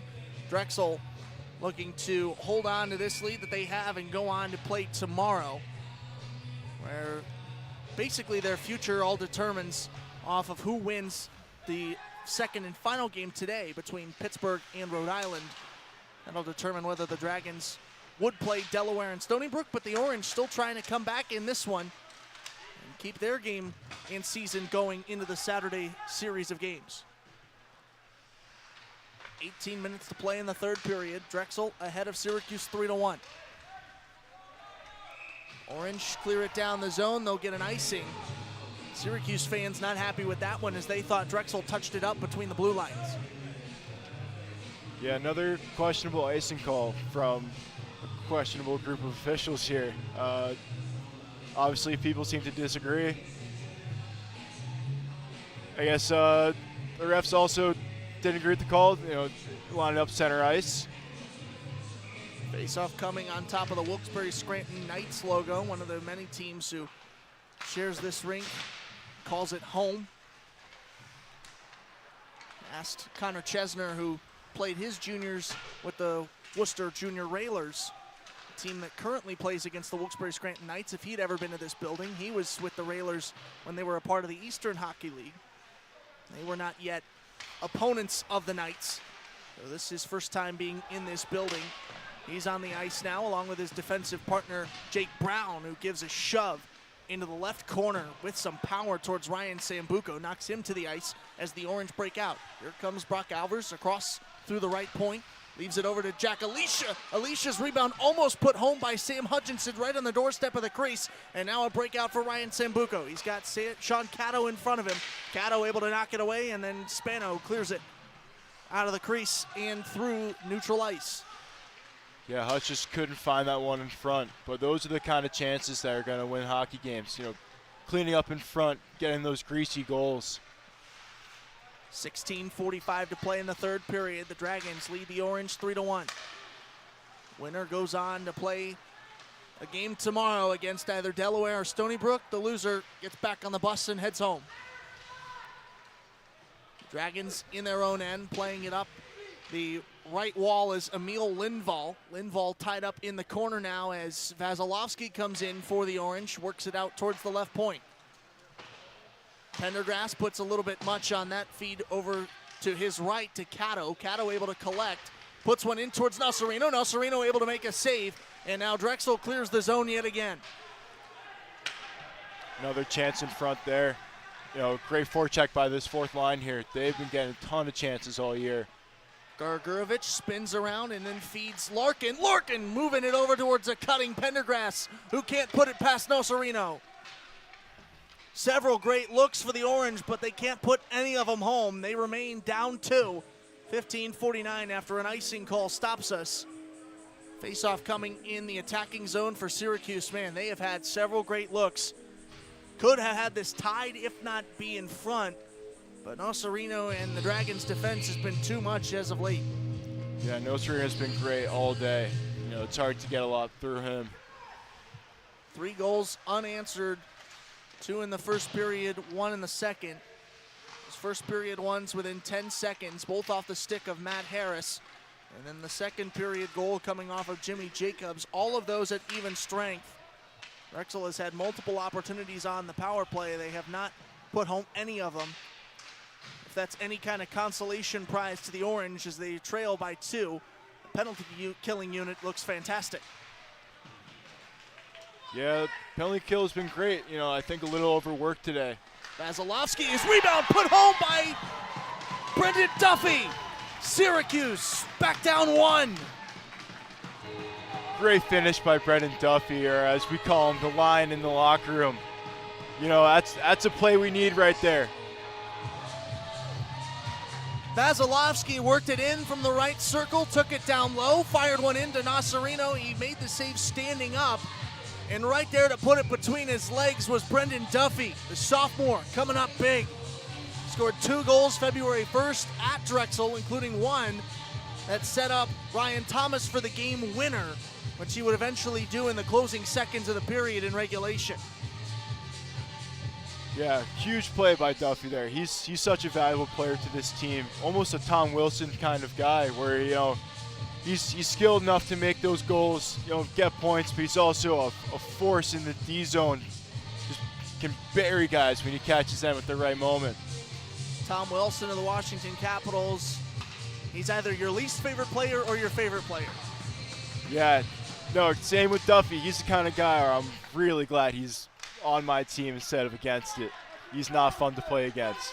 Dragons still lead the Orange, but only by a goal after Brendan Duffy gets us back within 1, 3-2. With just now under 15 minutes to play in the third period, the Orange with new life. Winner goes on to play tomorrow, going up against either Delaware or Stony Brook. If Rhode Island wins, they will play Delaware. Winner of this one goes on to play Stony Brook, but if Pitt wins, it's the opposite scenario. Pitt would play Stony Brook, and either Drexel or Syracuse would play Delaware. Yeah, interested to see how this next matchup will go. 2 great teams that definitely gave us problems in the regular season. Should the Orange come back to win this one, I might ask the bus driver to keep us here so we can watch that game. Yeah, I definitely hope we can catch the stream for that. Some of the guys, though, after working so hard on the ice, might just be eager to get to the hotel room. Yeah, I don't blame them. 14:30 to go in the third period. Syracuse trailing Drexel 3-2. The Orange in their attacking end. Brock Alvers high to the right slot. Moves it down low towards Hutchinson. Takes it back to Alvers. And Alvers puts one onto the stick of Alicia, who's sliding to his right, makes a save. Or takes a shot rather on Nazareno. He's able to make the save. And then the rebound cleared through neutral ice. Hits the rafters in the low ceiling of this building. We'll get a stoppage face-off coming in the neutral zone. With 14:15 to go in the third period. Syracuse still down 1 towards Drexel. Yeah, never fun playing in an arena with low ceilings. My time with the Florida Eels, our rink was not the most newly renovated, and pucks were going in ceilings all the time. It's not fun as a defenseman when you're trying to clear pucks. Face-off moved in towards Dragons ice. Coming at the left circle. Tanner Cole gets it off the face-off win for the Orange, and then loses it to Lindvall, who moves it ahead for Drexel. The Dragons out in front. Spano unable to make a save, and the Dragons go back ahead by 2. 4-2 Dragons off a shot that looked like it was going to be blockered away by Spano. Instead, it slides just past him. Yeah, it looks like Spano might not have been tracking the puck that whole way. It was a weird play. Goal scorer was falling as he got the puck off. But that's definitely not the timing you want. You know, you score a goal early in the period. You want to keep that momentum, hopefully get another. But now we're back in the same situation as when we started this period. Orange win the faceoff. Gargurovich now across through the right point, turns one in off the shin of Sean Carver. Carver feeling that one as he moves to one leg, hobbling in his defensive end. Gargurovich still chasing his loose feed into the corner, right side. Drexel trying to clear it out, going down, blowing a tire. It was Eric Eisler as he tried to move it out of the zone. Finally gets it towards center ice, and we'll get a whistle to stop us with 13:37 to go in the third period. The Dragons ahead of the Orange 4-2. Yeah, it's going to be another Drexel power play. It seems like a sight too familiar with. Bit of a touchy play by Gargurovich. I think the guy just stepped on his stick, but either way, we're back down a man without time to spare. Gargurovich will serve 2 minutes as his Orange trail the Dragons 4-2. Drexel, the top power play unit in all of the ESCHL, going back to it. They have yet to put one home, skating 5-on-4. But again, it's only a matter of time when you're playing against a unit that converts penalties like this. 13:30 to play in the third period. Out towards the right point, Sambuco puts in a shot.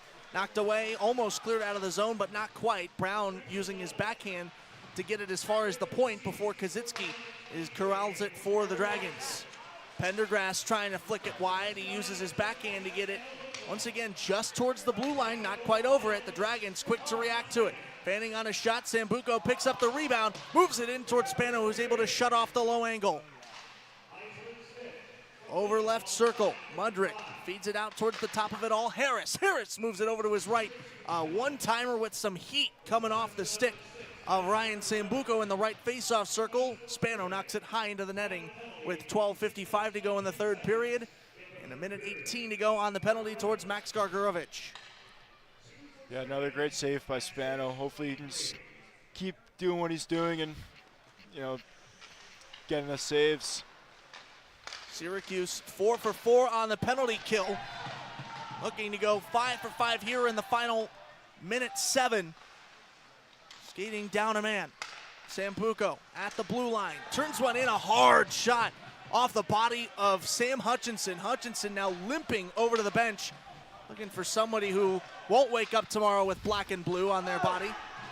Yeah, that's why he's our captain. It's those selfless plays, risking all of it just to block a scoring chance. Here's Jimmy Jacobs, fires one in towards Spano. Sambuco gets the rebound into the left corner, moves it across the ice towards the right slot.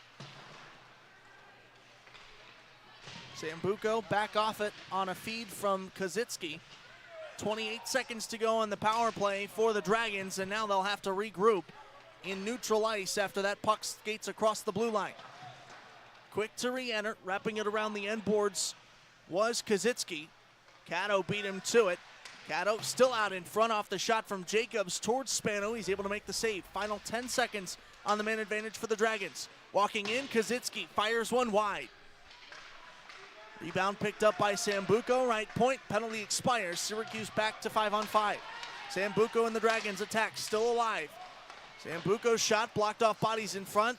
Orange can't clear again. Sambuco takes back over left point, rips one off the shin of Duffy. Or rather, Vasilevsky, who came in off the last Syracuse change. Rebound goes out between the blue lines in the neutral zone. Syracuse trying to clear. Thomas keeping the attack alive and now flicking it out of play. With 11:10 to go in the third period. Dragons ahead of the Orange 4-2. Yeah, another huge kill by our PK units. Hopefully they can get some rest for the last 11 and change here. Face-off coming on the right side of neutral ice. Jack Wren skates into the dot to take the draw against Eric Eisler. Wren wins the face-off, puts it back towards Von Tersch, who moves it ahead towards Rugg. Carter Rugg, one of the defensemen for Syracuse, has 2 points against Oswego State February 7th. It's his most recent goal off of that outing against the Lakers. Rugg with it out of the Syracuse end, bringing it with Wren to his right, flicks one himself. It goes high above the crossbar into the netting to stop play once again. This time 10:45 to go in the third period. Syracuse down 2, running out of time to come back in this one. Yeah, we're going to need to get some offense going soon. You don't want to leave too much time late in the game, score 2 goals. Getting the next one quick would be huge for the guys. Face-off immediately put towards the net. Nocerino keeping it out for now. Finally, the rebound going onto the stick of the Dragons. That was a really messy opportunity, but the Orange looking to put it home. Still on the attack. Here comes Wren through the left circle. Puts one again off the body of Nocerino. Nocerino, 2 big saves. I don't know how he kept those out of the net. I certainly couldn't tell you, especially against a shooter like Jack Wren. He is not a guy you want to leave alone in the slot. Von Tersch looking for his first collegiate goal. Can't find it there. Nocerino makes the save. Duffy likewise robbed by the big netminder, Nocerino. Puck still loose, left corner. Played out by Wren. Wren somehow got it in front of Nocerino, who makes another save. A rebound kept alive by the Orange, almost stick down by Wren in front. A low angle opportunity knocked away from Vasilevsky. Rebound still picked up by the Wren. The Orange with some ferocity here on the attack, and a score! Brendan Duffy, 2 in a row! The Orange move back within 1. It's now 4-3. Another great shot by Brendan Duffy. This line was amazing this shift. Just countless chances. They were so due for a goal. And a guy like Duffy, I mean, once again, just coming up in the big occasions. Brendan Duffy with 2 in the third period. Syracuse back with life once again. This is still anybody's hockey game. Especially the way that line was creating chances now with our first line out there. I see no reason to think we can't get another one quick, and then that's a tie game. The urgency that the Orange just had fighting for that goal, which Duffy was able to get him late. That's what they need to play the rest of this game with. Here comes Alicia across the blue line, turning one towards Nocerino, goes wide of his blocker. Rebound kept alive by the Orange in the right corner. Here's Alicia again, fresh off of his shot. He moves it over to the left side, Alvers. Back out to the left point, Brown keeps it alive, takes a check for his troubles from Jacobs. A high shot put wide of the crossbar by Alvers. Into the corner, Hutchinson moves it out right point, Chesner. Chesner towing the blue line before getting it into Hutchinson, who backhands it around the end boards. Out in front, Alicia finds Alvers. Puck still loose in top of the crease. Hutchinson takes over, works back behind Nocerino, right side. Out to the point, Chesner. Chesner, right side, moves center. Flicking one towards the Nocerino in the net. High of the crease, Sambuco takes over, clears it through center. The Orange in their own end with 8:43 to play in the third period. Trailing by 1, 4-3 against these Dragons in the opening round of the ESCHL playoffs. Yeah, we're starting to see some desperate hockey. and it's working for us. You know, there's a certain degree of hunger that we see from the guys. You know, knowing the season's on the line, they're rising to the occasion. This is some really good hockey from the Orange here. It's been warm in Syracuse recently, but the weather not enough to bring these Orange back to it. They want to stay down here as much as possible. Same for the Dragons. They're remaining in their home state, but they don't want to head back to Philadelphia just yet.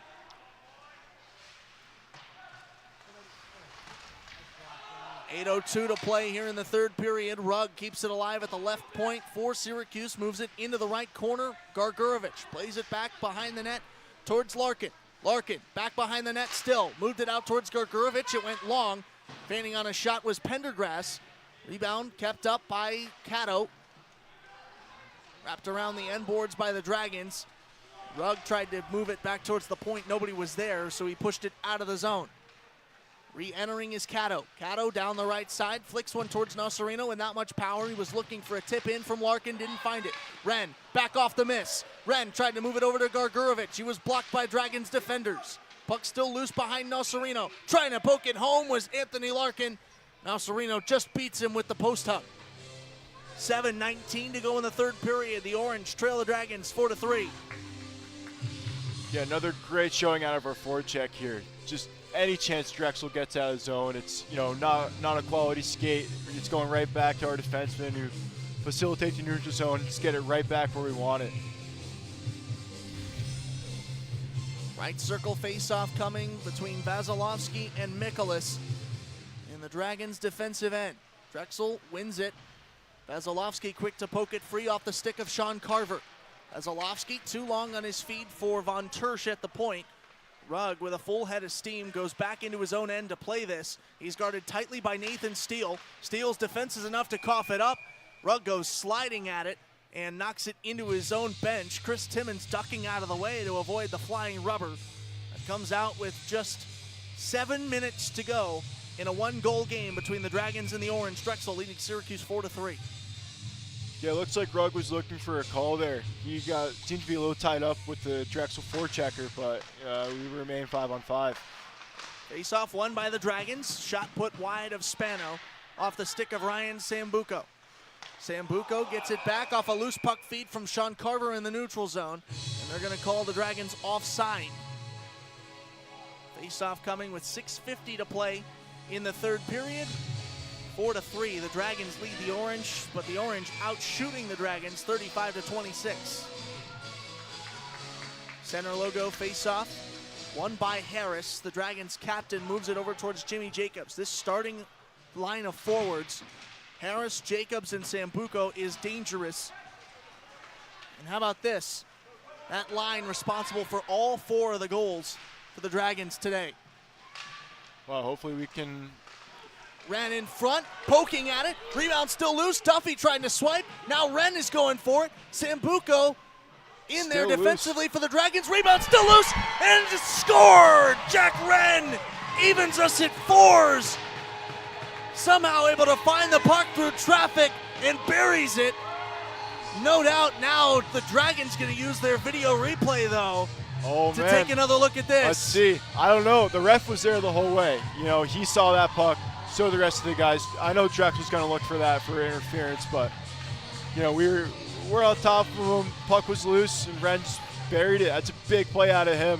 Hopefully their video magic won't help them here. Tied 4-4. Drexel the opportunity to get a video review. Tyler Woischner talking to both officials and a linesman. No doubt, if there's ever a time to use it, surely it's now. You get one more going to overtime should that happen anyways. Yeah, it looks like we'll be lining up here. You saw Timmons making a rotation with his hand saying, are we going to review this or are we going? And it looks like they will not review this. Drexel off the faceoff following the goal from Brendan Duffy. I show that to be a hat trick for Duffy too. His third goal of the third period. Oh, I didn't see Duffy got credit for the goal. That's huge out of him. Alicia over towards Hutchinson, who couldn't put it home. Hutchinson still with it, though, in the left corner. with 5:55 to play in the third period of a tie game between the Drexel Dragons and the Syracuse Orange. Winner goes on to tomorrow's semifinal matchup against a to-be-determined opponent. It's either going to be Delaware or Stony Brook. Caddo fighting for it at the center red line. Able to move it back towards Alicia, then finds Alvers. Alvers backhands it into the Dragons' end and heads over for a change along with the rest of the starting line and defensive pair for the Orange. Sambuco pushes it along the end boards. 5.5 minutes to play in the third period. 4-4 between the Orange and the Dragons. Oh, great bounce there from Rugg, getting right to Pendergrass coming out of the zone. Pendergrass in the low slot, almost there to knock it through with his stick was Gargurovich. It was right in front of him, and Pendergrass puts the rebound wide. Had it right at the top of the crease. Had a wide open net as Nasarino was out of positions. Nasarino comes back to play the puck. He loses his stick.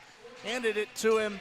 Did Adam Lazine. He went back, picked it up, and being a great teammate, got it to his netminder as the Orange were back in their own end, clearing this up. Oh, man, that would have been great for Pendergrass. A hard-working kid, plays the game the perfect way. Would have been awesome for him to get that goal late. Ran off the feed from Gargurovich, fires one high in the net, and out of play with 4:36 to go in the third period. The Orange looked like they were out of hopes, down 4-2 in this period. And then Brendan Duffy, back-to-back goals, pending on that last one. It would give him a hat trick, but has not been announced yet to see if Duffy will get it. But either way, 2 unanswered in the last few moments of this third period have the Orange with new life, tied up with the Dragons 4-4.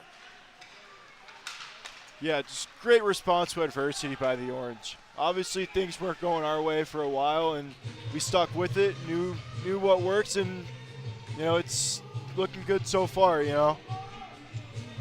4:22 left to play in the third period. The Orange had trailed ever since the second period when Jimmy Jacobs, or rather even the first period, when Matt Harris put back the second in a row of him in the first period.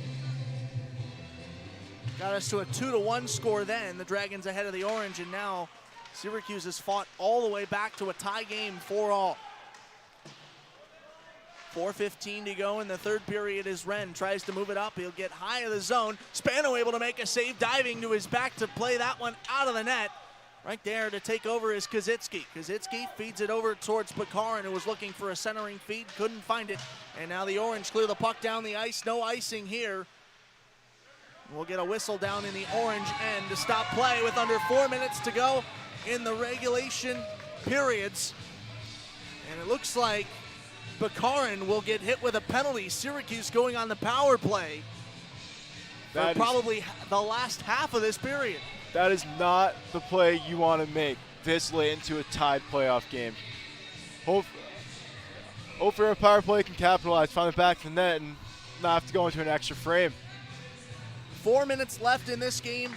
Syracuse will spend 2 of them on the power play. Neither team has scored a special teams goal yet today. Syracuse looking to be the first to do so. Across the ice, a shot with some heat on it from Vasilevsky, knocked away by the chest of Nasarino. Syracuse able to keep the attack alive. Moving it towards the high slot. Thomas waiting for it. He's the team leader with power play goals. He's got 5 in his freshman campaign this year. Rugg at the top of it all. 1:30 to go in the power play. Nasarino makes a diving save and is able to get the cover with 3:24 to go in the game clock and 1.5 to go on the power play. Ryan Thomas has been a star this season, especially on the special teams side of the ice. And how about this, Dan? He's got 3 game-winning goals this season. They include the series finale at Drexel on February 1st. Yeah, Ryan Thomas is a big-time player. He has a wealth of experience from before college, and it's translated great to the ACHA level. He's the kind of guy that can shoot from anywhere and shoot hard and create chances. 1:15 to go in the Orange power play. Connor Chesner, center point, flicks one, gets as far as the slot. It's knocked off the shin of Alvers, who didn't mean to, but he clears the rebound all the way down towards the Orange ice as it went off his pad. Alicia takes his shot, knocked away by the defense of the Dragons. Alicia got the first goal of the postseason for the Orange back in the first period. Chesner back in his own end to play it with 45 seconds to go. Syracuse skating 5-on-4. Brian Thomas played in the NAHL with the St. Cloud Norsemen before coming towards the Orange. He's out on the ice. Heads over to the bench for a change as Vasilevsky brings it in. Tried to center it over towards Gaffney. Finally gets to Gaffney, but it's after he loses the puck off a hit. Vasilevsky back from Gaffney, centers it towards Kate Cook, who couldn't put it home. Rebound picked up by Gaffney. Gaffney tries a backhander that goes wide, and the rebound knocked out of play for the first time towards the fans in our stands with 2:07 to go in the game clock and 12 seconds to go on the power play for the Orange. Yeah, we'll need to get something going quick with the last 12 seconds here if we want to score on with our man advantage. You know, some great chances so far, but just can't capitalize. Right circle face-off won by Cook. Put into the corner, Gaffney skates away with it. Gaffney off a low angle, he goes 5-hole and scores! Cam Gaffney gets the Orange back in front. They lead 5-4 with 2 minutes to go in the game. What a play by the freshman Cameron Gaffney. Another big-time player, huge addition to our team this year. He's been finding that 5-hole all year. Between shootouts, in-game, he's just a sneaky guy, deceptive, and it's working out in his favor as we take the lead with exactly 2 minutes left. Cameron Gaffney, the leader in assists and points. He gives Syracuse the lead, 5-4. With 2 minutes to go in regulation, the Orange looking to take a win and advance towards tomorrow's semifinal, but the Dragons still have 2 minutes to try and answer. No doubt Nocerino is going to be pulled here before too long as soon as Drexel can get some sustained attacking time. Yeah, big 2 minutes coming up here. Getting the puck deep behind the Drexel defenseman is so important for us. We cannot give them time or space to create scoring opportunities for themselves. Jimmy Jacobs out of his own zone. Nocerino starting to leave the crease as Jacobs enters Syracuse ice. Flicks one towards Spano, who's able to make the save. Covers up for just a moment before the puck is freed up. Nocerino officially out of the net. It is empty as the Dragons go 6-on-5 in Syracuse ice. Lazine feeds it down towards Harris, still below the red line. A centering feed towards Jacobs goes wide, and a diving save made by the body of Eli Pendergrass. Frees up off the shot from Anton Kazitsky. Kazitsky took one in. Pendergrass plays netminder. Gargurovich turns one towards the empty net. He scores! Syracuse seals the comeback with an empty netter from Max Gargurovich. They're moving on to tomorrow's semifinal. Wow, I'm almost at a loss for words for how we responded this period. No one better than Max Gargurovich. He's been amazing all year. Just gritty player, does everything right, and it's paying off. Syracuse entered the first intermission trailing Drexel 2-1, and now they fought all the way back to lead 6-4 in the final minute of the third period. It would be a comeback for the ages if Drexel was even able to tie it up with 45 ticks left on the game clock. No doubt they're going to try, still playing aggressive hockey in their own end as Hutchinson is fighting for the Orange. Ahead 6-4, looking for a date with either Delaware or Stony Brook tomorrow. Harris brings it over the attacking blue line for his Dragons. Late clearing the zone as the puck moved back out towards center ice. Sean Carver played it in. Syracuse clears it out. 20 seconds to go before the Orange seal the comeback victory. Nocerino out of the net for the final 15 ticks on the game clock. Through center ice, Alicia poking at it. Alicia taking another swipe. Lazine frees it up for the Dragons. Enters the right point. Works it high circle. Across in front of Spano. 3 seconds left. The Orange come from behind and get their first playoff win in 5 years. The Orange win it 6-4. Wow, what a game by the Orange. Just so exciting to see us our backs against the wall and to respond and take care of business. The last time Syracuse was in this opportunity in the ESCHL playoff, they won the whole thing. They're one game closer to doing just that as they take care of Drexel in the quarterfinal round. Final score 6-4 as we take a look at your bracket Everything tomorrow depends on the game after this. Pittsburgh against Rhode Island. If the Rams beat the Panthers, they will play Delaware. Syracuse will play Stony Brook. And if the Panthers are able to hold on to their top seeding and go chalk against the Rams, they will play Stony Brook. Syracuse moves on to play the Blue Hens. All of that to tell you that we are still undecided on who the Orange will play, whether it's 4 o'clock against Delaware or 7 o'clock against Stony Brook. What we can tell you is we will be right back here in Pittston, Pennsylvania at the Revolution Ice Center to give you the action against whomever the opponent is. It'll be great semifinals hockey as Syracuse survives, gets their first playoff win in half a decade, moving on to take on a to-be-determined opponent in tomorrow's semifinal. For Dan McCarthy and our entire SU Hockey Network squad, this is Caleb Spinner from Pittstown, Pennsylvania. We'll see you tomorrow. Syracuse wins 6-4. But for now, that's the game. We're out of here.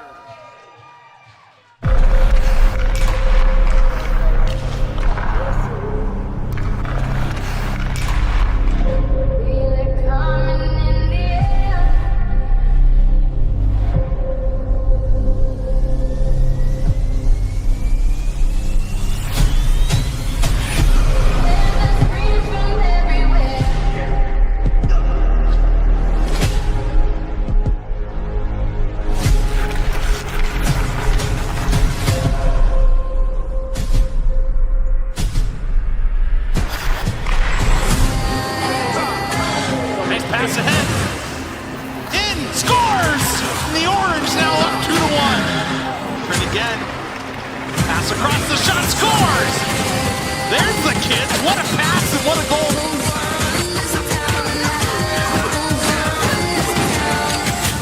We gon' run this town.